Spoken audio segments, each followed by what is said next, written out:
ജുറാസ് കൊമേഴ്സിൻ്റെ പുതിയൊരു വീഡിയോയിലേക്ക് എല്ലാവർക്കും സ്വാഗതം. ഇന്നത്തെ വീഡിയോയിലൂടെ നമ്മൾ 5th സെമസ്റ്ററിൻ്റെ ക്ലാസ് സ്റ്റാർട്ട് ചെയ്യാണ്. ആദ്യം തന്നെ ഇൻകം ടാക്സ് ആണ്. ബികോമിനും അതുപോലെ തന്നെ BBA ഫിനാൻസ് സ്പെഷ്യലൈസേഷനും ഒരേപോലെ പഠിക്കാനുള്ള ഒരു സബ്ജക്റ്റാണ് ഇൻകം ടാക്സ്. എനിക്കറിയാം താരതമ്യേന ഒരുപാട് സ്റ്റുഡൻസ് ടഫായിട്ട് കൺസിഡർ ചെയ്യുന്ന ഒരു സബ്ജക്റ്റ് കൂടെയാണ് ഇൻകം ടാക്സ്. അപ്പോൾ നമുക്ക് ഓരോ സെക്ഷൻ വീഡിയോയിലൂടെയും ഇൻകം ടാക്സ് വളരെ ഡീറ്റെയിൽഡ് ആയിട്ട് പഠിച്ചെടുക്കാം. ബേസിക് ആയിട്ടുള്ള എല്ലാ കാര്യങ്ങളും പഠിച്ചു കഴിഞ്ഞാൽ ഇൻകം ടാക്സ് നിങ്ങൾ യാതൊരു വിധത്തിലും ടെൻഷൻ അടിക്കേണ്ട, എല്ലാവർക്കും നല്ല മാർക്കോടുകൂടി പാസ്സാവാം. അതേപോലെ തന്നെ ഇൻകം ടാക്സിൻ്റെ തിയറിയും പരീക്ഷയ്ക്ക് ചോദിക്കാറുണ്ട്. ഇപ്പം നോർമലി ഒരു സബ്ജക്റ്റിന് ചോദിക്കുന്ന പോലെ ആയിരിക്കില്ല ചിലപ്പോൾ തിയറി ചോദിക്കുക, റൂളോ അല്ലെങ്കിൽ കണ്ടീഷൻസോ അത്തരം കാര്യങ്ങളോ ആയിരിക്കും ചോദിക്കുക. അപ്പോൾ അതെല്ലാം എങ്ങനെയാണ് എക്സാമിന് ക്വസ്റ്റ്യൻസ് വരിക, ഏത് രീതിയിലാണ് ആ ക്വസ്റ്റ്യൻസ് എല്ലാം ആൻസർ ചെയ്യേണ്ടത്, ഈ കാര്യങ്ങളെല്ലാം നമുക്ക് ഈ ഓരോ വീഡിയോയിലൂടെയായിട്ട് പഠിച്ചെടുക്കാം. അപ്പം നമ്മൾ 5th സെമസ്റ്ററിൻ്റെ ക്ലാസ് ഇന്നത്തോടുകൂടി ആരംഭിക്കുകയാണ്. കഴിഞ്ഞ എല്ലാ സെമസ്റ്ററിലും നിങ്ങൾ ജുറാസിന് തന്നിട്ടുള്ള സപ്പോർട്ട് ഈ ഒരു സെമസ്റ്ററിലും നിങ്ങൾക്ക് ഉണ്ടായിരിക്കണം. നിങ്ങളുടെ 4th സെം റിസൾട്ട് വന്നപ്പോഴൊക്കെ ഒരുപാട് പേര് പറഞ്ഞിട്ടുണ്ട് നല്ല മാർക്കോടുകൂടി പാസ്സാവാൻ സാധിച്ചെന്ന്. വീണ്ടും നിങ്ങൾ ജുറാസിൻ്റെ ഷോർട്ട് നോട്ടുകളെല്ലാം തന്നെ ടെലഗ്രാമിൽ അവൈലബിൾ ആണ്, ക്ലാസ്സസ് യൂട്യൂബിലും അവൈലബിൾ ആണ്. അപ്പോൾ നമ്മൾ ട്രസ്റ്റ് ചെയ്യുന്ന എല്ലാ കുട്ടികളും തുടർന്നും ജുറാസിന് സപ്പോർട്ട് തരണം. അപ്പോൾ നമ്മുടെ ക്ലാസ് ആരംഭിക്കുകയാണ്. ആദ്യം തന്നെ ഇൻകം ടാക്സ്. നമുക്കറിയാം ഇൻകം ടാക്സിലേക്ക് പോകുന്നതിന് മുമ്പ് ടാക്സ് എന്താണെന്ന് നമ്മൾ പഠിക്കണം. Tax is a financial charge or levy imposed by a government. Government ഈടാക്കുന്ന ഒരു ചാർജിനെ ആണ് ടാക്സ് എന്ന് പറയുന്നത്. അപ്പോൾ ആ ഒരു കാര്യം എല്ലാവരും ബേസിക് ആയിട്ട് മനസ്സിലാക്കി വെക്കുക. Tax is a financial charge or levy imposed by a government. Okay, ആ ലെവി എന്ന് പറയുന്ന വേർഡ് വേണമെങ്കിൽ നിങ്ങൾക്ക് എടുത്തു മാറ്റാം. Tax is a financial charge imposed by a government. ഒരു കാര്യം പ്രത്യേകം ശ്രദ്ധിക്കുക, നിങ്ങളുടെ എല്ലാവരുടെയും ഒരു കമൻറ്റിൻ്റെ അടിസ്ഥാനത്തിൽ ഞാൻ ഷോർട്ട് നോട്ട് ഒന്നുകൂടെ 1-2 സെൻറ്റൻസ് കൂടെ ആഡ് ചെയ്തിട്ടുണ്ട്. ഒരു സെൻറ്റൻസിൽ ഒതുക്കാതെ അത് നിങ്ങൾക്ക് വേണ്ടിയിട്ട് ചെയ്തതാണ്. അതേപോലെ തന്നെ എൻ്റെ വീഡിയോ കാണുന്നവർ ചെയ്യേണ്ട ഒരു കാര്യം, എൻ്റെ കൂടെ തന്നെ മാക്സിമം പഠിച്ചു പോവുക. നിങ്ങളതൊരു ജസ്റ്റ് ഒരു പേപ്പറിലേക്ക് എഴുതി നോക്കി, അതേപോലെ തന്നെ പറഞ്ഞു നോക്കി, ഒന്ന് മ്യൂട്ട് ചെയ്ത് എല്ലാ കാര്യങ്ങളും അല്ലെങ്കിൽ ഒന്ന് പോസ് ചെയ്ത് എല്ലാ കാര്യങ്ങളും ഒന്നുകൂടെ പറഞ്ഞു നോക്കി പഠിക്കുകയാണെങ്കിൽ നിങ്ങൾക്ക് എൻ്റെ കൂടെ തന്നെ ഓരോ വീഡിയോസും അപ്ലോഡ് ചെയ്യുന്നതിനനുസരിച്ച് ഒരു വീഡിയോ മാക്സിമം പോയ ഒരു 20 മിനിറ്റേ ഉണ്ടാവുള്ളൂ. ഒരു അരമണിക്കൂർ എടുത്തുകൊണ്ട് നിങ്ങൾ ആ ഒരു വീഡിയോ കണ്ടു കഴിഞ്ഞാൽ നിങ്ങൾക്ക് എൻ്റെ കൂടെ തന്നെ പഠിച്ചെടുക്കാം. അത്തരത്തിൽ സിസ്റ്റമാറ്റിക് ആയിട്ട് നിങ്ങൾ പഠിച്ചു കഴിഞ്ഞാൽ യാതൊരു ടെൻഷനും ഇല്ലാതെ നിങ്ങൾക്ക് 5th സെമസ്റ്റർ പാസ്സാവാം. ആദ്യം ടാക്സ്. ടാക്സ് എന്ന് പറയുന്നത് ഒരു ഫിനാൻഷ്യൽ ചാർജാണ്. അത് ഇമ്പോസ് ചെയ്യുന്നത് അല്ലെങ്കിൽ ആ ചാർജ് എടുക്കുന്നത് ആരാണ്? ഗവൺമെൻറ് ആണ്. Tax is the compulsory collection of money from people. ജനങ്ങളുടെ അടുത്തുനിന്ന് അല്ലെങ്കിൽ പബ്ലിക്കിൻ്റെ അടുത്തുനിന്ന് കമ്പൽസറി ആയിട്ട് കളക്ട് ചെയ്യുന്ന ഒരു എമൗണ്ട് കൂടെയാണ് എന്ത്? ടാക്സ് എന്ന് പറയുന്നത്. അപ്പോൾ tax is the compulsory collection of money from people. Tax is imposed by central, state or local authority. Tax charge ചെയ്യുന്നത് ആരായിരിക്കും? സെൻട്രൽ ഗവൺമെൻറ് ആയിരിക്കാം, സ്റ്റേറ്റ് ഗവൺമെൻറ് ആയിരിക്കാം, അല്ലെങ്കിൽ ലോക്കൽ അതോറിറ്റി ആയിരിക്കാം. മുനിസിപ്പാലിറ്റി പോലെയുള്ള അല്ലെങ്കിൽ പഞ്ചായത്ത് പോലെയുള്ള ലോക്കൽ അതോറിറ്റിയും ചിലപ്പോൾ ടാക്സ് പിരിക്കും. അപ്പോൾ ടാക്സ് എന്താണെന്ന് എല്ലാവർക്കും ഈ ഒരു സിമ്പിൾ സെൻറ്റൻസിലൂടെ മനസ്സിലായിട്ടുണ്ടാകും. അപ്പോൾ എക്സാമിന് വാട്ട് ഈസ് ടാക്സ് എന്ന് ഇതുവരെ ചോദിച്ചു കണ്ടിട്ടില്ല, പക്ഷേ എന്നാലും നിങ്ങൾ പഠിച്ചു വെക്കുക. Tax is a financial charge. ഒരു പോയിന്റ് ആയല്ലോ, അതൊന്ന് ഓർത്ത് വെക്കുക. Tax is a financial charge imposed by government. നമുക്ക് എല്ലാവർക്കും അറിയാം ആരാണ് ടാക്സ് ഈടാക്കുന്നത്? ഗവൺമെൻറ് ആണ്. അപ്പോൾ ഒരു സെൻറ്റൻസ് പഠിച്ചു. Tax is a financial charge imposed by government. അടുത്തതായിട്ട് tax is the compulsory collection of money from people. Tax എന്ന് പറയുന്നത് പൊതുജനങ്ങളിൽ നിന്ന് കമ്പൽസറി ആയിട്ട് കളക്ട് ചെയ്യാണ്. അപ്പോൾ tax is the compulsory collection of money from the people. And tax is imposed by central, state government or local authority. ചിലപ്പോൾ കേന്ദ്ര ഗവൺമെൻറ്റോ അല്ലെങ്കിൽ സംസ്ഥാന ഗവൺമെൻറ്റോ അല്ലെങ്കിൽ മുനിസിപ്പാലിറ്റി പോലെയുള്ള ലോക്കൽ അതോറിറ്റീസോ ആയിരിക്കും ടാക്സ് കളക്ട് ചെയ്യുക. അപ്പം നമുക്ക് ടാക്സ് എന്താണെന്ന് വ്യക്തമായി മനസ്സിലായി. ഇനി 5 മാർക്കിനൊക്കെ ചോദിക്കാൻ സാധ്യതയുള്ള ഒരു ക്വസ്റ്റ്യൻ ആണ് ഒബ്ജക്റ്റീവ്സ് ഓഫ് ടാക്സേഷൻ, അല്ലെങ്കിൽ ടാക്സേഷൻ്റെ നീഡ് അല്ലെങ്കിൽ പർപ്പസ്, ഇമ്പോർട്ടൻസ്. ടാക്സിൻ്റെ നീഡ്, പർപ്പസ്, ഇമ്പോർട്ടൻസ്, ഒബ്ജക്റ്റീവ് ഇതെല്ലാം ചോദിച്ചു കഴിഞ്ഞാൽ നമുക്കൊരു 5 മാർക്കിന് വേണ്ടിയിട്ട് ഒരു 5 പോയിന്റ് പഠിച്ചു വെക്കാം. അപ്പോൾ ഇങ്ങനെ ഒരു 5 പോയിന്റ് മാത്രം നിങ്ങൾ ആൻസർ ഷീറ്റിൽ എഴുതരുത്. ഈ ഒരു പോയിന്റ് പഠിക്കുക, എന്നിട്ട് ഓൺ വേർഡ്സിൽ നിങ്ങൾ ചെറിയ രീതിയിലെങ്കിലും എക്സ്പ്ലനേഷൻ കൊടുക്കുക. Okay, right. നമുക്ക് നോക്കാം എന്തൊക്കെയാണ് ടാക്സേഷന്റെ ഒബ്ജക്റ്റീവ്സ് അല്ലെങ്കിൽ purpose, uses, utilities, need. First one, generation of revenue from government. ഗവൺമെന്റിന്റെ ഒരു വരുമാന സ്രോതസ്സാണ് അല്ലെങ്കിൽ ഗവൺമെന്റിന്റെ ഒരു വരുമാന മാർഗമാണ് ടാക്സ് എന്ന് പറയുന്നത്. നമുക്കെല്ലാവർക്കും അറിയാം ഗവൺമെന്റ് എന്തിനു വേണ്ടിയിട്ടാണ് ടാക്സ് പിരിക്കുന്നത്? അവർക്കതൊരു ഇൻകം ജനറേറ്റ് ചെയ്യാൻ വേണ്ടിയിട്ടാണ്, അല്ലെ? അല്ലെങ്കിൽ റവന്യൂ ജനറേറ്റ് ചെയ്യാൻ വേണ്ടിയിട്ടാണ്. അപ്പം നമ്മൾ പഠിച്ചു ഒബ്ജക്റ്റീവ്സ് ഓഫ് ടാക്സേഷനിൽ ഒന്നാമത്തതാണ് generation of revenue from government, അല്ലെ? ജനറേഷൻ ഓഫ് റവന്യൂ, ആ ഒരു പോയിന്റ് അത്രയും ഓർത്താൽ മതി. Generation of revenue. അതേപോലെ തന്നെ ജനറേഷൻ ഓഫ് എംപ്ലോയ്മെന്റ് ഓപ്പർച്യൂണിറ്റീസ്, തൊഴിലവസരങ്ങൾ സൃഷ്ടിക്കുന്നുണ്ട്. ഇങ്ങനെ ടാക്സ് കളക്ട് ചെയ്യുമ്പോൾ അവിടെ എന്ത് വരുന്നുണ്ട്? ഓട്ടോമാറ്റിക്കലി ഒരു എംപ്ലോയ്മെന്റ് ക്രിയേഷൻ അല്ലെങ്കിൽ എംപ്ലോയ്മെന്റ് ജനറേഷൻ കൂടെ നടക്കുന്നുണ്ട്. ഇപ്പം രണ്ടാമത്തെ ഒബ്ജക്റ്റീവാണ് ജനറേഷൻ ഓഫ് എംപ്ലോയ്മെന്റ് ഓപ്പർച്യൂണിറ്റീസ്. ഇപ്പൊ generation of revenue, generation of employment, 2 point പഠിച്ചല്ലോ. റിപ്പീറ്റഡ്ലി പറഞ്ഞു നോക്കുക. ടാക്സേഷന്റെ ഒബ്ജക്റ്റീവിൽ ഒന്നാമത്തതാണ് ജനറേഷൻ ഓഫ് റവന്യൂ, രണ്ടാമത്തതാണ് ജനറേഷൻ ഓഫ് എംപ്ലോയ്മെന്റ്. മൂന്നാമത്തതാണ് സ്പീഡി എക്കണോമിക് ഡെവലപ്മെന്റ്. പെട്ടെന്നുള്ള എക്കണോമിക് ഡെവലപ്മെന്റിന് സാമ്പത്തികപരമായിട്ട് ഒരു സ്റ്റേറ്റിനോ അല്ലെങ്കിൽ ഇന്ത്യക്ക് മൊത്തമായിട്ടോ ഒന്ന് ഡെവലപ്പ് ചെയ്യണമെങ്കിൽ അതിനുള്ള ഒരു സ്രോതസ് കൂടെയാണ് ടാക്സേഷൻ. അപ്പോൾ speedy economic development.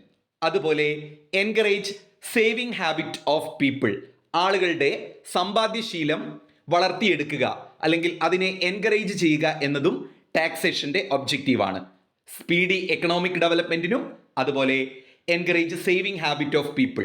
Then prevention of concentration of money in few hands. കുറച്ച് ആളുകളുടെ കയ്യിൽ മാത്രം പണം എത്താതെ ആ പണം ടാക്സ് ആയിട്ട് ഗവൺമെന്റിലേക്ക് പിരിച്ച് ഗവൺമെന്റ് അത് എല്ലാവരിലും എത്തിക്കുന്നു. പാവപ്പെട്ടവനും പണക്കാരനും എല്ലാവരിലേക്കും പണം സർക്കുലേറ്റ് ചെയ്യാൻ വേണ്ടിയിട്ടുള്ള ഒരു ഒബ്ജക്റ്റീവ് കൂടെ ആർക്കുണ്ട്? ടാക്സേഷന് ഉണ്ട്. ഈ 5 ഒബ്ജക്റ്റീവ് പഠിക്കുക. ബിഫോർ ദാറ്റ് ഓൾറെഡി നമ്മൾ ടാക്സ് എന്താണെന്ന് പഠിച്ചു. എന്തായിരുന്നു ടാക്സ്? ഒന്ന് പറഞ്ഞു നോക്കിക്കേ. അതൊരു ഫിനാൻഷ്യൽ ചാർജാണ്. ഗവൺമെന്റ് ആണ് ഇമ്പോസ് ചെയ്യുന്നത്. സെൻട്രൽ ഗവൺമെന്റും സ്റ്റേറ്റ് ഗവൺമെന്റും ലോക്കൽ അതോറിറ്റീസും ആണ് അത് കളക്ട് ചെയ്യുന്നത്. ടാക്സ് എന്ന് പറഞ്ഞാൽ കമ്പൽസറി കളക്ഷനുമാണ്. അത്രയും കാര്യങ്ങൾ പഠിച്ചല്ലോ. അതിനുശേഷം നമ്മൾ പഠിച്ചത് ടാക്സേഷന്റെ ഒബ്ജക്റ്റീവ്സ് ആണ്. ബിഫോർ ദാറ്റ് നമ്മുടെ ചാനൽ ഇതുവരെ സബ്സ്ക്രൈബ് ചെയ്യാത്തവരാണെങ്കിൽ നമ്മുടെ ചാനൽ സബ്സ്ക്രൈബ് ചെയ്യുക. അതോടൊപ്പം തന്നെ നമ്മുടെ വീഡിയോസും നോട്ട്സും നിങ്ങൾക്ക് യൂസ്ഫുൾ ആണെങ്കിൽ ആ കാര്യം നിങ്ങൾ കമന്റ് ബോക്സിലൂടെ അറിയിക്കുക. ഏത് രീതിയിലുള്ള വീഡിയോസ് ആണ് അല്ലെങ്കിൽ ഏത് സബ്ജക്റ്റിന്റെ വീഡിയോസ് ആണ് നിങ്ങൾക്ക് കൂടുതൽ ആവശ്യമെന്നുള്ളെങ്കിൽ ആ കാര്യം കൂടെ നിങ്ങൾ കമന്റ് ബോക്സിലൂടെ കമന്റ് ചെയ്യുക. നിങ്ങളുടെ കമന്റും അതുപോലെ തന്നെ നിങ്ങളുടെ ആ ഒരു സപ്പോർട്ടുമാണ് നമുക്ക് വീണ്ടും വീണ്ടും തുടർന്നും വീഡിയോസ് ചെയ്യാൻ ഉള്ള ഒരു പ്രചോദനം എന്ന് പറയുന്നത്. അതുകൊണ്ട് തന്നെ നിങ്ങൾ മാക്സിമം നമ്മളെ സപ്പോർട്ട് ചെയ്യുക. അങ്ങനെയാണെങ്കിൽ 5th സെമസ്റ്ററിലെ എല്ലാ സബ്ജക്റ്റിനും മാക്സിമം വീഡിയോസ് എന്ന് പറയുമ്പോൾ കോമൺ പോയിന്റ്സുകളും അതുപോലെ തന്നെ കീവേഡ്സുകളും എളുപ്പമുള്ള രീതിയിൽ പഠിക്കാനുള്ള ട്രിക്കുകളും പ്രോബ്ലംസ് എളുപ്പത്തിൽ പഠിക്കാനുള്ള മാർഗങ്ങളും ഇതെല്ലാം കൂടെ ഉൾപ്പെടുത്തിക്കൊണ്ടായിരിക്കും നമ്മുടെ വീഡിയോസ് ഉണ്ടായിരിക്കുക. യെസ്, അപ്പോൾ നമ്മൾ ഒബ്ജക്റ്റീവ്സ് ഓഫ് ടാക്സേഷൻ പഠിച്ചു.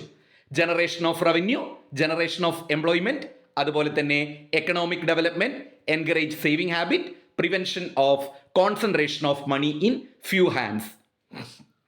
ഇനി 2 മാർക്കിന് ചോദിക്കാൻ സാധ്യതയുള്ള ഒരു ക്വസ്റ്റ്യൻ ആണ് ഡയറക്റ്റ് ടാക്സും ഇൻഡയറക്റ്റ് ടാക്സും. അല്ലെങ്കിൽ ചിലപ്പോൾ 2 മാർക്കിന് what are the differences between direct tax and indirect tax ഇങ്ങനെയൊക്കെ ചോദിക്കും. ഇപ്പം 2 മാർക്കിന് ഡിഫറൻസ് ചോദിക്കുകയാണെങ്കിൽ 2 കോളം വരച്ച് 2ന്റെ മീനിങ് എഴുതിയാൽ മതി.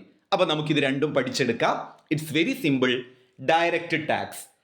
Tax is charged on a person who pays amount directly to the authorities is called direct tax.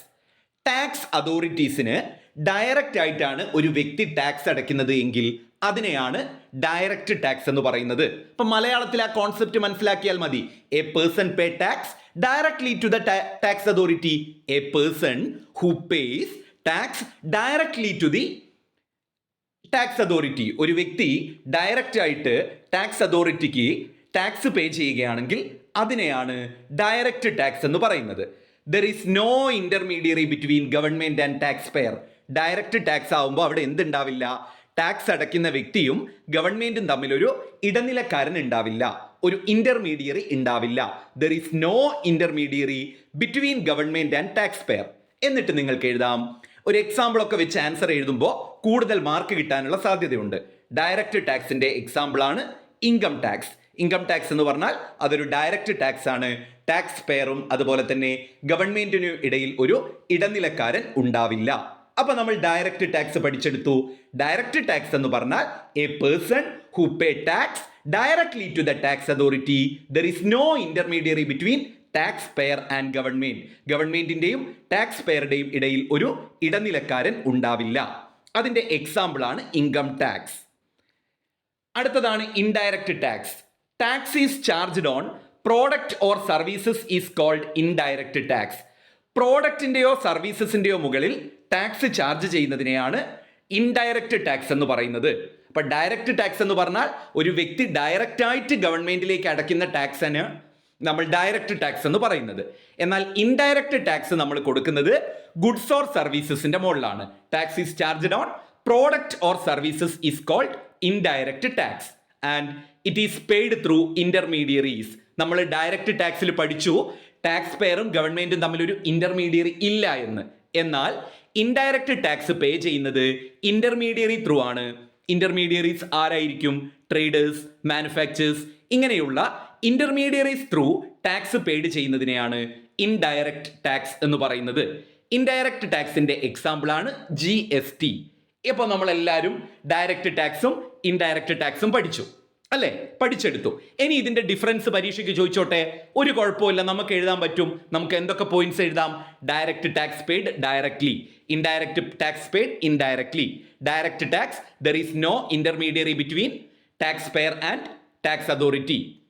ഇൻഡയറക്റ്റിൽ എന്ത് എഴുതാം? There is an intermediary between direct tax payer and government. മൂന്നാമത് എന്ത് എഴുതാം? Example of direct tax is income tax, example of indirect tax is GST. അങ്ങനെ നമുക്ക് 2 മാർക്കിന് ഇതിന്റെ difference ചോദിച്ചാലും എഴുതാൻ സാധിക്കും. അടുത്തതാണ് ഇൻകം ടാക്സ്. ഇൻകം ടാക്സ് എന്താണെന്ന് നമ്മൾ അറിഞ്ഞിരിക്കണം. Income tax is the primary source of revenue for the government. ഗവൺമെന്റിന്റെ ഏറ്റവും പ്രൈമറി സോഴ്സ് ഓഫ് റവന്യൂ ആണ്. ഗവൺമെന്റിന്റെ പ്രൈമറി സോഴ്സ് ഓഫ് റവന്യൂനെയാണ് ഇൻകം ടാക്സ് എന്ന് പറയുന്നത്. It is a contribution by individuals and organisation to undertake various public activities such as infrastructure, education, health. ഈ infrastructure, education, health അങ്ങനെയുള്ള public ആക്ടിവിറ്റീസിലൂടെ വരുന്ന വരുമാനം ഇൻഡിവിജ്വലോ അല്ലെങ്കിൽ ഓർഗനൈസേഷൻസോ ഗവൺമെന്റിലേക്ക് അടയ്ക്കുന്ന അല്ലെങ്കിൽ ഗവൺമെന്റ് കളക്ട് ചെയ്യുന്ന ടാക്സിനെയാണ് ഇൻകം ടാക്സ് എന്ന് പറയുന്നത്. ഇപ്പം ഇതുവരെ വാട്ട് ഈസ് ഇൻകം ടാക്സ് എന്നൊന്നും പരീക്ഷയ്ക്ക് ചോദിച്ചിട്ടില്ല, പക്ഷേ നിങ്ങളൊന്ന് ഓർത്തു വെക്കുക. ഓക്കെ, അടുത്തത് 2 മാർക്കിന് മുൻപ് ചോദിച്ച ഒന്നാണ് ഇൻകം ടാക്സ് ലോയുടെ കോമ്പോണൻസ് എന്തൊക്കെയാണ്, അതായത് ഇൻകം ടാക്സ് ലോയുമായിട്ട് ബന്ധപ്പെട്ട് വരുന്ന കാര്യങ്ങൾ എന്തൊക്കെയാണ്. ഇത് നന്നായിട്ടൊന്ന് പഠിച്ചു വെച്ചോ. ചില നിയമങ്ങളാണ്. അപ്പോൾ components of income tax law ചോദിച്ചാൽ ഇൻകം ടാക്സ് ലോയുമായിട്ട് ബന്ധപ്പെട്ട് വരുന്ന കോമ്പോണൻസ് ആണ് 1961 ഇൻകം ടാക്സ് ആക്ട്. അപ്പോൾ ഒന്നാമത്തെ കോമ്പോണന്റ് ആണ് income tax act 1961. 1961 income tax act ഒന്നാമത്തെ കോമ്പോണന്റ് ആണ് ഇൻകം ടാക്സ് ആക്ട് 1961. ഞാൻ റിപ്പീറ്റഡ്ലി പറയുന്നത് നിങ്ങളുടെ മൈൻഡിലേക്ക് അത് രജിസ്റ്റർ ആവാൻ വേണ്ടിയിട്ടാണ്. ഓൾറെഡി ടോൾഡ് യു ഒരു ടഫസ്റ്റ് സബ്ജക്റ്റ് ആയിട്ടാണ് നിങ്ങൾ ഇൻകം ടാക്സിനെ കാണുന്നത്. But it is simple. ഞാൻ ഒരിക്കലും ടഫ് ആണെന്ന് പറയില്ല. ഞാൻ പൂർണ്ണമായിട്ടും എല്ലാ വീഡിയോസും ഇടും. ആ വീഡിയോസ് എല്ലാം റെഗുലർ ആയിട്ട് ഫോളോ ചെയ്യുകയാണെങ്കിൽ നല്ലൊരു മാർക്ക് നിങ്ങൾക്ക് കിട്ടും. ഓക്കെ, അപ്പോൾ income tax act 1961 1961 income tax act ആണ് ഒന്നാമത്തെ കോമ്പണന്റ്. രണ്ടാമത്തത് ഫിനാൻസ് ആക്ട്. ഫിനാൻസ് ആക്റ്റുമുണ്ട്. അതുപോലെ തന്നെ 1962 ഇൻകം ടാക്സ് റൂൾ ഉണ്ട്. 1962 ഇൻകം ടാക്സ് റൂൾ ഉണ്ട്. അതുപോലെ തന്നെ judgement of court of law അതൊന്ന് ഓർത്ത് വെച്ചാൽ മതി. പിന്നെ ഇൻകം ടാക്സ് ഡിപ്പാർട്ട്മെന്റ് ഇഷ്യൂ ചെയ്യുന്ന സർക്കുലേഴ്സ്, ഓർഡേഴ്സ്, നോട്ടിഫിക്കേഷൻ, ഇതെല്ലാം ഇൻകം ടാക്സ് ലോയുടെ കോമ്പോണൻസ് ആണ്. ഒരു 4 പോയിന്റ് ഓർത്ത് വെച്ച് നമുക്ക് എങ്ങനെ പഠിച്ചെടുക്കാം. ഒന്ന്, ഇൻകം ടാക്സ് ആക്ട് 1961, അത് പക്കാണ്, എല്ലാവർക്കും ഓർത്തു വെക്കാം. IT act 1961. 2, income tax rule 1962. അപ്പോൾ വർഷവും കൺഫ്യൂഷൻ ഇല്ല. 1961 ഇൻകം ടാക്സ് ആക്റ്റും 1962 ഇൻകം ടാക്സ് റൂളും. പിന്നെ ഫിനാൻസ് ആക്ട്, പിന്നെ നിങ്ങൾ ഇതും കൂടെ പഠിച്ചു വെച്ചോ, circulars, orders and notification issued by income tax department. ഇത്രയുമാണ് ഇൻകം ടാക്സ് ലോയുടെ കോമ്പോണന്റ്. ഇനി അടുത്തതായിട്ട് income, 2 mark sure question. Define income. Income tax ആക്ടിൽ സെക്ഷൻ 2 സബ്സെക്ഷൻ 24, ആ സെക്ഷനും സബ്സെക്ഷനും പഠിക്കണം. അതിന് പ്രത്യേക മാർക്കുണ്ട്. കാരണം സെക്ഷൻ എഴുതിയ കുട്ടിയാണെങ്കിൽ പേപ്പർ നോക്കുന്നവർക്കറിയാം ഈ കുട്ടി പഠിച്ചിട്ടാണ് എഴുതുന്നത്, ടെക്സ്റ്റ് ബുക്ക് കണ്ടിട്ടുണ്ട്, ചെറിയ തോതിലെങ്കിലും എക്സാമിന് വേണ്ടി പ്രിപ്പയർ ചെയ്തിട്ടുണ്ട് എന്ന് ആൻസർ ഷീറ്റ് വാല്യൂ ചെയ്യുന്ന ആ ഒരു എക്സാമിനർക്ക് മനസ്സിലാകും, അല്ലെങ്കിൽ വാല്യുവേഷൻ ടൈമിൽ അവർക്ക് മനസ്സിലാവും. അപ്പം ഇൻകത്തിനെ ഡിഫൈൻ ചെയ്തത് സെക്ഷൻ 224 ആണ്. ഇൻകം എന്ന് പറഞ്ഞാൽ എന്താണ്? താഴെ പറയുന്ന കാര്യങ്ങളെല്ലാം ഉൾക്കൊണ്ടതിനെയാണ് ഇൻകം എന്ന് പറയുന്നത്. എന്തൊക്കെയാണ് ഇൻകത്തിൽ ഉൾക്കൊള്ളിച്ചത്? Profit or gain of business or profession. ബിസിനസ്സിലൂടെയോ അല്ലെങ്കിൽ പ്രൊഫഷനിലൂടെയോ പ്രോഫിറ്റ് ഉണ്ടാവുകയാണെങ്കിൽ അത് ഇൻകമാണ്. ഡിവിഡൻഡ് കിട്ടുന്നത് ഇൻകമാണ്. വാല്യൂ ഓഫ് പെർക്വസിറ്റ്സ്, സാലറിയിൽ പഠിക്കാനുള്ളതാണ്. പെർക്വസിറ്റ്സ് എന്ന് പറഞ്ഞാൽ എന്താ? സാലറിയുടെ കൂടെ അഡീഷണൽ ആയിട്ട് കിട്ടുന്ന ബെനിഫിറ്റുകളെയാണ് നമ്മൾ എന്ത് പറയുന്നത്? പെർക്വസിറ്റ്സ് എന്ന് പറയുന്നത്. അതിൻ്റെ value, capital gain, deemed income, ഇതെല്ലാം ഉൾക്കൊള്ളതാണ് ഇൻകം എന്നാണ് ഇൻകം ടാക്സ് ആക്ട് 2 സബ്സെക്ഷൻ 24 പറയുന്നത്. പഠിച്ചെടുത്തോളൂ, നിർബന്ധമായിട്ടും പഠിക്കേണ്ട ഒന്നാണ് ഇൻകത്തിന്റെ ഡെഫിനിഷൻ. അപ്പൊ ആദ്യം മനസ്സിലാക്കുക, ഇൻകത്തെ ഡിഫൈൻ ചെയ്തത് സെക്ഷൻ 2 സബ്സെക്ഷൻ 24 ആണ്. Income includes profit or gain of business or profession, dividend, value of perquisites, capital gain and deemed income. ഇനി അങ്ങോട്ട് ഞാൻ വീഡിയോയിൽ പറയാൻ പോകുന്ന എല്ലാ കാര്യങ്ങളും ഇമ്പോർട്ടൻ്റ് ആണ് 2 മാർക്കിന്. അടുത്തതാണ് അഗ്രികൾച്ചറൽ ഇൻകം. ഒത്തിരി ക്വസ്റ്റ്യൻ പേപ്പറുകളിൽ റിപ്പീറ്റ് ആയിട്ട് ചോദിച്ച ക്വസ്റ്റ്യൻ ആണ്, വാട്ട് ഈസ് അഗ്രികൾച്ചറൽ ഇൻകം? അപ്പൊ നമുക്കത് ഏറ്റവും സിമ്പിൾ ടേമിൽ അഗ്രികൾച്ചറൽ ഇൻകം പഠിച്ചെടുക്കാം. It is the income earned from. Income എവിടെ നിന്ന് വരുന്നു? Earned from farming or agricultural activities. കൃഷിയിലൂടെയോ അല്ലെങ്കിൽ കാർഷിക സംബന്ധമായ പ്രവർത്തനങ്ങളിലൂടെയോ ഇന്ത്യയിലെ ലാൻഡുകളിൽ നിന്ന്, ഇന്ത്യയിലെ സ്ഥലങ്ങളിൽ കൃഷി ചെയ്തോ അല്ലെങ്കിൽ ഇന്ത്യയിലെ സ്ഥലങ്ങളിൽ കാർഷിക വൃത്തി നടത്തിയോ ഇൻകം ഏൺ ചെയ്യുകയാണെങ്കിൽ അത്തരത്തിൽ വരുന്ന ഇൻകത്തെയാണ് അഗ്രികൾച്ചറൽ ഇൻകം. അതായത് ഇന്ത്യയിലെ ലാൻഡുകളിൽ, ഇന്ത്യയിലെ സ്ഥലങ്ങളിൽ കൃഷി ചെയ്തോ അല്ലെങ്കിൽ കാർഷിക വൃത്തിയിലുള്ള പ്രവർത്തനങ്ങളിൽ ഏർപ്പെട്ടോ നമ്മൾ ഇൻകം ഏൺ ചെയ്യുകയാണെങ്കിൽ അത്തരത്തിലുള്ള ഇൻകത്തെയാണ് അഗ്രികൾച്ചറൽ ഇൻകം. അപ്പോൾ നിങ്ങൾ ഇവിടെ ശ്രദ്ധിക്കേണ്ടത് ലാൻഡ് ഇൻ ഇന്ത്യ, ഇന്ത്യയിലെ ലാൻഡ് ആയിരിക്കണം. അവിടെ എന്ത് ചെയ്യണം? ഫാമിംഗ്. ഫാമിംഗ് എന്ന് പറഞ്ഞാൽ എന്താണ്? കൃഷി ചെയ്യുക അല്ലേ? അല്ലെങ്കിൽ അഗ്രികൾച്ചറൽ ആക്ടിവിറ്റീസ്. അപ്പൊ അത് പഠിച്ചല്ലോ. ആ ഒരൊറ്റ ലൈൻ മതി നിങ്ങൾക്ക് മാർക്ക് കിട്ടാൻ വേണ്ടിയിട്ട്. എന്താണ് agricultural income? It is the income earned from farming or agricultural activities on land in India. ഇന്ത്യയിലെ ലാൻഡുകളിലെ അഗ്രികൾച്ചറൽ ആക്ടിവിറ്റീസിലൂടെയോ ഫാമിങ്ങിലൂടെയോ ഏൺ ചെയ്യുന്ന ഇൻകത്തെയാണ് അഗ്രികൾച്ചറൽ ഇൻകം എന്ന് പറയുന്നത്. അടുത്തതാണ് it is the rent or revenue received from land in India used for agricultural purposes. അതും കൂടെ അതിൻ്റെ കൂടെ എഴുതണം. വെറും കൃഷി ചെയ്യുന്നതും ഫാമിങ്ങും അഗ്രികൾച്ചറൽ ആക്ടിവിറ്റീസും മാത്രമല്ല, അഗ്രികൾച്ചറൽ പർപ്പസസിന് വേണ്ടിയിട്ട് ഇന്ത്യയിലെ ലാൻഡ് യൂസ് ചെയ്താൽ അതിൽ നിന്ന് കിട്ടുന്ന റെന്റും എന്താണ്? അഗ്രികൾച്ചറൽ ഇൻകം ആണ്. ഓക്കെ, അപ്പൊ ഇതാണ് അഗ്രികൾച്ചറൽ ഇൻകം. ഇനി പേഴ്സൺ. ആരാണ് പേഴ്സൺ? ടാക്സ് അടയ്ക്കുന്ന പേഴ്സൺ എന്ന് പറഞ്ഞാൽ ഇത്രയും ആളുകളാണ്. ചിലപ്പോൾ ഡിഫൈൻ പേഴ്സൺ എന്ന് ചോദ്യം വരും. അപ്പൊ നിങ്ങൾ ആൻസർ ചെയ്യേണ്ടത് ഇങ്ങനെയാണ്: പേഴ്സൺ ഇൻക്ലൂഡ്സ് ഇൻഡിവിജ്വൽ, ഒരു വ്യക്തി individual. Hindu undivided family, Hindu undivided family. Company, firm, AOI or BOP. AOI എന്ന് പറഞ്ഞു കഴിഞ്ഞാൽ BOP എന്ന് പറഞ്ഞാൽ അതിൻ്റെ ഫുൾ ഫോം നമുക്ക് പഠിക്കാനുണ്ട്, അപ്പോൾ പറഞ്ഞു തരാം. Local authority, artificial judicial person. ഇത്രയുമാണ് പേഴ്സൺ. അപ്പോൾ ആരൊക്കെയാണ് പേഴ്സൺ ആയിട്ട് ഇൻക്ലൂഡ് ചെയ്യുന്നത്? Person include individual, Hindu undivided family, company, firm, AOI എന്ന് പറഞ്ഞാൽ അസോസിയേഷൻ ഓഫ് പേഴ്സൺ ആണ്. BOP അതുപോലെ local authority, artificial judicial person. അടുത്തതാണ് assessee. Who is assessee? Every tax pair is an assessee. It's one of the very very important area. ആരും skip ചെയ്യരുത്, എൻ്റെ കൂടെ പഠിച്ചെടുത്തോളൂ. Assessee. Every tax pair is an assessee. Tax അടയ്ക്കുന്ന എല്ലാ tax പേയറെയും നമ്മൾ എന്ത് പറയും? അസസി എന്ന് പറയും.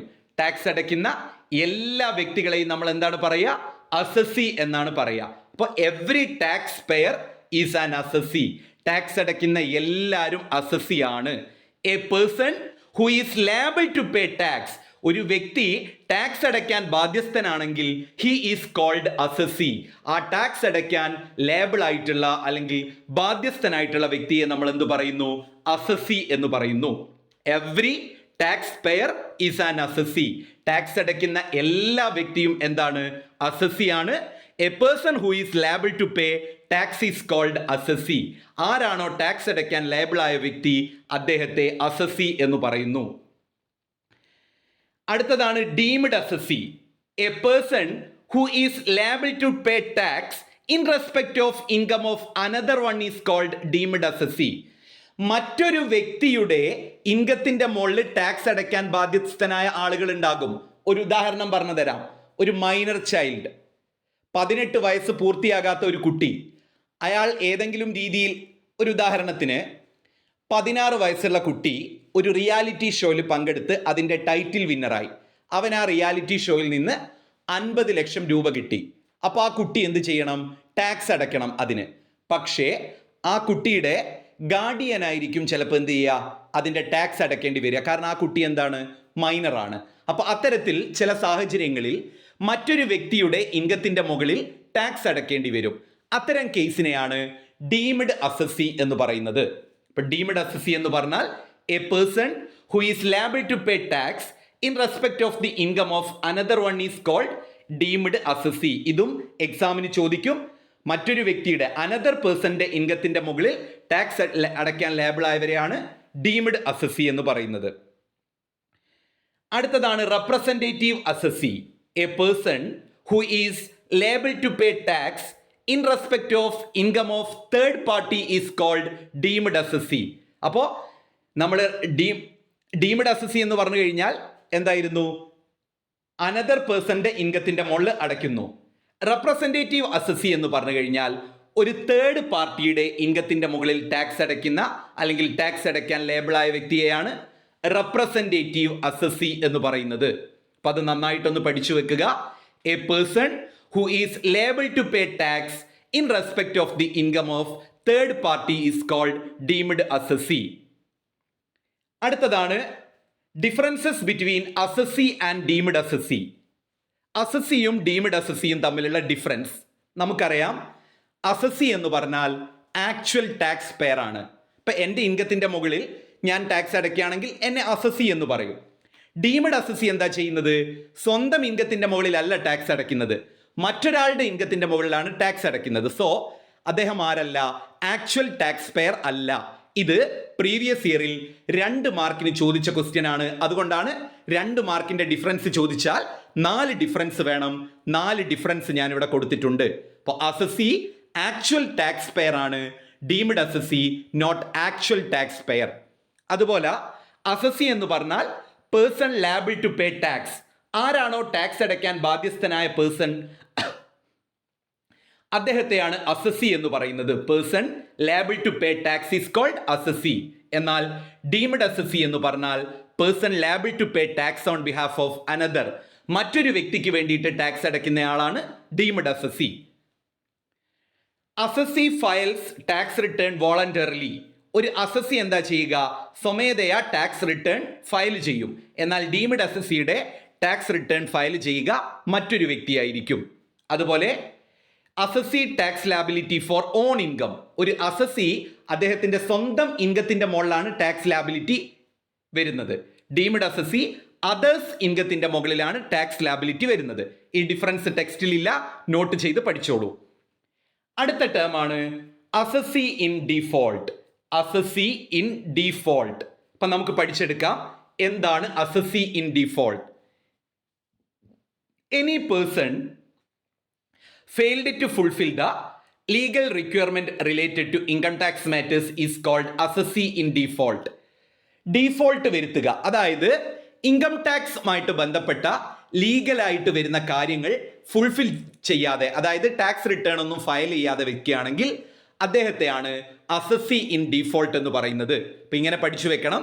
Any person failed to fulfil, failed ആ വാക്കിനാണ് അവിടെ mark, failed to fulfil the legal requirement related to income tax matters is called assessee in default. അതിനെയാണ് അസസി ഇൻ ഡിഫോൾട്ട് എന്ന് പറയുന്നത്. അടുത്തതാണ് അസസ്മെന്റ്. നമുക്ക് അടുത്ത ടേമിലേക്ക് പോകാം. അസസ്മെന്റ്. അസസ്മെന്റ് എന്ന് പറഞ്ഞാൽ assessment is the process of computation of total income of an assessee in the previous year for determination of tax liability. Assessment is the process of computation of total income of an assessee. ഒരു അസസിയുടെ total income compute ചെയ്യുന്ന പ്രോസസ്സിനെയാണ് assessment എന്ന് പറയുന്നത്. ഒരു അസസിയുടെ total income compute ചെയ്യുന്ന പ്രോസസ്സിനെയാണ് assessment എന്ന് പറയുന്നത്. അടുത്തതാണ് അസസ്മെന്റ് ഇയർ. അസസ്മെന്റ് ഇയറും പ്രീവിയസ് ഇയറും ഉണ്ട്. ഇതിലേതെങ്കിലും ഒന്ന് പരീക്ഷയ്ക്ക് ഷുവർ ക്വസ്റ്റ്യൻ ആണ്, ഞാൻ ഗ്യാരണ്ടി ചെയ്യുന്നു. ഒന്നില്ലെങ്കിൽ അസസ്മെന്റ് ഇയർ അല്ലെങ്കിൽ പ്രീവിയസ് ഇയർ. അപ്പൊ അത് പഠിച്ചു വെക്കാം with section. What is assessment year എന്ന് ചോദിച്ചാൽ നിങ്ങൾ ഇങ്ങനെ എഴുതണം, ഹെഡിങ് കൊടുത്തിട്ട് assessment year section 2(9) income tax ആക്ടിലെ സെക്ഷൻ 2 സബ്സെക്ഷൻ 9ലാണ് അസസ്മെന്റ് ഇയറിനെ കുറിച്ച് പറയുന്നത്. Assessment year means a period of 12 months commencing on 1st April every year. എല്ലാ വർഷവും ഏപ്രിൽ 1 മുതൽ മാർച്ച് 31 വരെയുള്ള ആ ഒരു 12 മാസത്തെയാണ് നമ്മൾ അസസ്മെന്റ് ഇയർ എന്ന് പറയുന്നത്. എന്നിട്ട് അതിൻ്റെ കൂടെ എഴുതി കൊടുക്കുക ദി കറണ്ട് അസസ്മെന്റ് ഇയർ. നമ്മുടെ ഇപ്പോഴത്തെ അസസ്മെന്റ് ഇയർ ഏതാ? 2025 ഏപ്രിൽ 1 മുതൽ 2026 മാർച്ച് 31 വരെയാണ് പുതിയ ഇൻകം ടാക്സ് അസസ്മെന്റ് ഇയർ. അത് പഠിക്കാതെ ആരും പോവരുത്. അതിൽ എന്തൊക്കെ കാര്യങ്ങളാണ് ഉൾക്കൊള്ളിക്കേണ്ടത്? Assessment year means a period of 12 months commencing on 1st April every year. എല്ലാ വർഷവും ഏപ്രിൽ 1 തീയതി മുതലുള്ള 12 month ഓഫ് പീരീഡിനെയാണ് അസസ്മെന്റ് ഇയർ എന്ന് പറയുന്നത്. And it is noted in section 2 and subsection 9 of income tax act. And the current assessment year is 2025 April 1st to 2026 March 31st. അടുത്തതാണ് previous year. Previous year എന്ന് പറഞ്ഞു കഴിഞ്ഞാൽ section 3 income tax ആക്ടിൽ 3ാം സെക്ഷനിലാണ് previous ഇയറിനെ കുറിച്ച് പറയുന്നത്. Previous year means financial year immediately preceding. അത് അണ്ടർലൈൻ ചെയ്ത് പഠിച്ചോളൂ. Immediately preceding the assessment year. Assessment ഇയറിന്റെ തൊട്ട് പിറകെ സംഭവിച്ചു പോയ ഇയർ കറണ്ട് അസസ്മെന്റ് ഇയർ എന്നാണ് എന്നോട് അവിടെ. കറണ്ട് അസസ്മെന്റ് ഇയർ 2025-26 ആണ്. ആൻഡ് പ്രീവിയസ് ഇയർ എത്രയായിരുന്നു? 2024-25 ആയിരുന്നു. ഓക്കെ, അപ്പൊ ഇത്രയും കാര്യങ്ങളാണ് ആദ്യ വീഡിയോയിൽ ഞാൻ ഉൾപ്പെടുത്തിയിട്ടുള്ളത്. എല്ലാവരും ഈ വീഡിയോ കണ്ട് അഭിപ്രായം പറയുക. അതിനനുസരിച്ചായിരിക്കും ഇനിയുള്ള വീഡിയോസ് നമ്മൾ പോസ്റ്റ് ചെയ്യുന്നത്. ഇപ്പൊ ഇൻകം ടാക്സിന്റെ വീഡിയോസ് ഞാൻ മാക്സിമം പെട്ടെന്ന് എല്ലാ വീഡിയോസും അപ്ലോഡ് ചെയ്യാം. അതിന് വേണ്ടത് നിങ്ങളുടെ സപ്പോർട്ടാണ്. ഇന്ന് തന്നെ ഈ വീഡിയോ കണ്ട് ഇതിലെ കാര്യങ്ങളെല്ലാം നോട്ട് ചെയ്ത് പഠിച്ച് ഇതിൻ്റെ നോട്ട് ആവശ്യമുള്ളവർ എനിക്ക് വാട്സപ്പിൽ മെസ്സേജ് അയച്ചാൽ മതി. ഞാൻ സെൻഡ് ചെയ്ത് തരുന്നതായിരിക്കും. കാണുന്ന മെസ്സേജുകൾ എപ്പോഴും അയക്കുമ്പോൾ ചിലത് ലേറ്റ് ആവും, നിങ്ങൾ വീണ്ടും ചോദിച്ചാൽ മതി. അപ്പോൾ നന്നായിട്ട് എല്ലാവരും എൻ്റെ കൂടെ തന്നെ ഇൻകം ടാക്സ് പഠിച്ചെടുക്കുക. All the best. എല്ലാവരും പഠിത്തം തുടങ്ങുക. വളരെ കുറച്ച് ദിവസം മാത്രമേ ഇനി എക്സാമിനുള്ളൂ. ഒക്ടോബർ 30-നാണ് ഇപ്പോൾ എക്സാം നോട്ടിഫിക്കേഷൻ വന്നത്. ഇപ്പോൾ ഏകദേശം ഒരു 60-65 ദിവസം മാത്രമേ നമുക്ക് മുന്നിലുള്ളൂ. ആ ഉള്ള 1.5 മാസം കൃത്യമായി യൂട്ടിലൈസ് ചെയ്ത് കഴിഞ്ഞാൽ നിങ്ങൾക്ക് നല്ല മാർക്കോടുകൂടി പാസ്സാവാൻ പറ്റും. ഒന്നുകൂടെ പറയാണ്, നമ്മുടെ ചാനൽ ഇതുവരെ സബ്സ്ക്രൈബ് ചെയ്യാത്തവരാണെങ്കിൽ സബ്സ്ക്രൈബ് ചെയ്യുക. അതോടൊപ്പം തന്നെ നമ്മുടെ വീഡിയോസും ക്ലാസ്സുകളും നിങ്ങൾക്ക് യൂസ്ഫുൾ ആണെങ്കിൽ ആ കാര്യം കമൻറ്റ് ചെയ്യുക. ഇനി ഏത് സബ്ജക്റ്റിൻ്റെ ക്ലാസ് ആണ് നിങ്ങൾക്ക് ഇമ്മീഡിയറ്റ്ലി വേണ്ടതെന്നുള്ള കാര്യവും കൂടെ നിങ്ങൾ കമൻറ്റ് ചെയ്ത് കഴിഞ്ഞാൽ അതിനനുസരിച്ച് നമ്മൾ ക്ലാസ്സുകൾ പ്രൊവൈഡ് ചെയ്യുന്നതായിരിക്കും. താങ്ക്